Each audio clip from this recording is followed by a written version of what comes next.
the president of the Alamo Bowl, Mr. Derrick Fox, a busy, busy man these days, this time of year, taking some time out of his schedule to hang out with us. Thank you for taking some time out of your schedule to hang out with us. That said, let's get right to it. Let's talk about the fact that the Big 12 is not making your life easier, and Baylor and TCU pretty much, I'm going to assume, had you on the ropes and really, ready to throw out a lot of the puzzle pieces over the weekend. Yeah, it's a lot of fun. We're in the month of November, and they like to say they only remember November, right? Every team's playing each other on the stretch. There's 3 weeks of the regular season to go, conference championship game. So right now, 5 teams in the Big 12 that are in our mix: Baylor, Oklahoma, Texas, Kansas State, and Oklahoma State.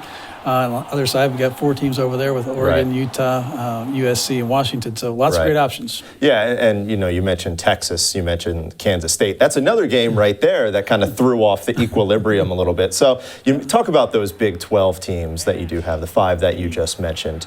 How many, I guess, at this point where we are, less than a month out from the actual game, how many hypothetical scenarios do you have drawn up right now, do you think? Lots. And everybody always kind of focuses on the 2 conferences we're affiliated with, which obviously are a direct impact on us and how they play themselves into and out of our mix over the next 3 weeks. But even the conference championship games in other conferences will have an impact on us potentially because obviously the CFP places the top 4. They seed the New Year's 6 on the final poll. So championship game upsets, last weekend upsets, can impact teams getting into or out of that top 12-ish as well. So we're always kind of looking at where is that cut line each and every year. And that's something we're going to get into a little bit, the ramifications outside of the conference, the Big 12 and the Pac-12 additionally. So that said, though, talking about that a little bit, when you see a team like Oklahoma, when you see a team like Baylor, who are essentially on the fringe of the college football playoff, and a lot will be decided over the next 3 weeks, how much, I guess, stock do you put into that, and how much, I don't want to say a concern, but really, I guess, pressure to try to figure out something, knowing that those 3 games are ultimately essentially going to decide your game? Oh, absolutely. And like this weekend, we'll be at the Baylor-Oklahoma game, and they'll be saying, hey, we're happy to see you, but also, why are you here? We're both kind of above you right now. But to your point, one wins, one loses. They play themselves into and out of our mix every weekend. And what's fun to really see is not only the teams on the field, the coaches and what they're doing from a style perspective, but really going a chance to visit the fans.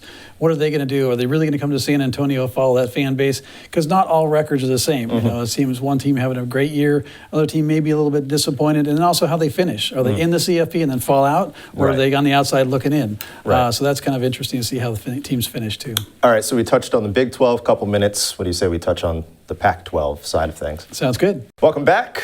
The head man of the Alamo Bowl, Mr. Derrick Fox, going to give us the answers to months and months worth of questions in about 3 minutes. You ready? We work one day here. See if I can get this right. Exactly. Okay, so we touched on the Big 12. Let's talk about the Pac-12 a little bit. You said 4 teams, theoretically, right now you're looking at Oregon, Utah, USC, and Washington. Correct. Now, this may be me just kind of, and correct me if I'm wrong, just imagining and talking out loud, but I almost feel like with those 2 teams up top, Utah and Oregon being very much in that playoff conversation, maybe more so than any out of the Big 12 teams, I feel like that's almost, I don't want to say stressful because you're the one who's picking it, but stressful for the sake of the conversation to try to figure out on the Pac-12 of things. Is that accurate, or is that just great? Great options, from that perspective. And you look at it right now; those 2 teams are 6 and 7 or 7 and 8 last week in the CFP poll. We'll find out tomorrow what happens this week. But 2 teams, if they win out, obviously playing the Pac-12 championship game, winner advances maybe to the CFP top 4,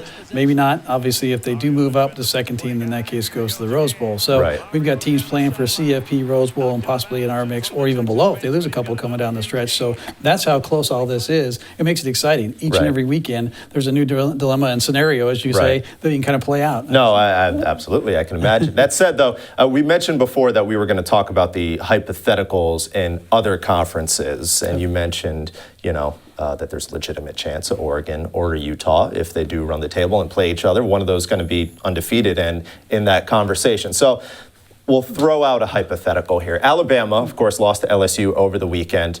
Iron Bowl coming up the end of the season. Auburn beats them. So then you're looking at a 2-loss SEC team and a potential undefeated Pac-12 team. Do you think that Pac-12 team deserves to get into that Final Four? Well, especially if it happens to be Oregon in that scenario because they beat Auburn. Right. So then you have that head-up tiebreaker of what scheduling looks like and how you compare teams, because both conferences are different from that perspective. But what's a commonality? So there are so many different things that play into this, and you kind of, like I said, literally we watch the CFP selection show ourselves to figure out what's going on and try to get a sense of what direction they might be leaning. All right. So you have less than a month to figure all this out. We want these answers. We demand these answers. We hope you have them by this time next week. All right. Perfect. No problem. Derrick Fox. Thank you. Headman of the Alamo Bowl. Looking forward to it. My pleasure. Thanks for having us. For tickets to this year's Valero Alamo Bowl, visit alamobowl.com/tickets. The game is set for New Year's Eve at 6:30.